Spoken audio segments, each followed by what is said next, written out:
This is Yad. Welcome to my YouTube channel, E-commerce and Tech.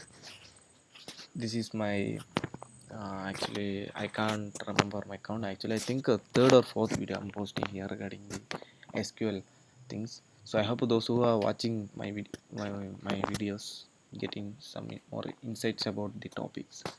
So if you have any suggestions, if you're watching any experts, anyone have watching this video, if you have any suggestions or need to change something, just let me know in comment.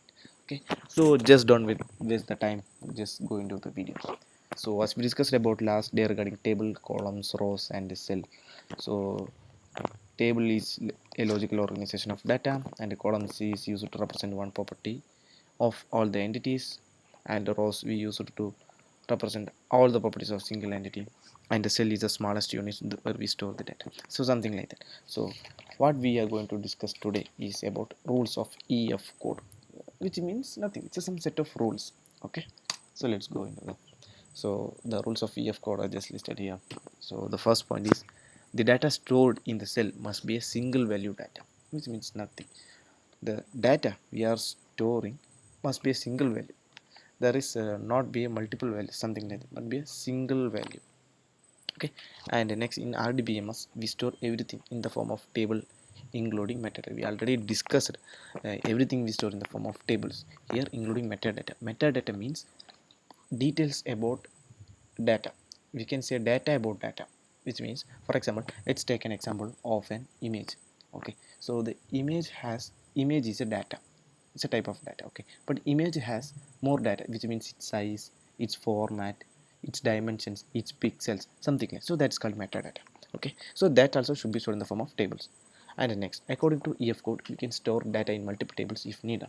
Okay, so as per the EF code, we can store the data in multiple tables. Everything is stored in tables. Okay, so we can store and create multiple tables to store the data. Okay, so and we can establish connection between them two tables by using key attributes. Okay, so we can also make establish connection between them, which means we can say relation. Okay, so by using key attributes means we can say it's a similar column names, similar attributes, something like that. Okay, and then we will discuss deep about this later. Okay, and then we can validate the data entered into the table in two types. Validation means it's something some set of rules, we can say validation. But so the data which is entered in the tables we can validate in two types, that we are going to say by assigning data types and by assigning constraints. So we will validate the entered value by assigning data types and constraints. Here the data type is mandatory and constraints are optional. This is not much complicated. Data types and constraints we are using for validation, which means to get more detail about the data. For example, if you are storing number, so we will assign the number data type.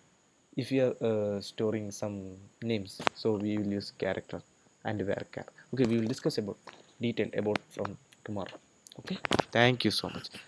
Thank you for watching my video.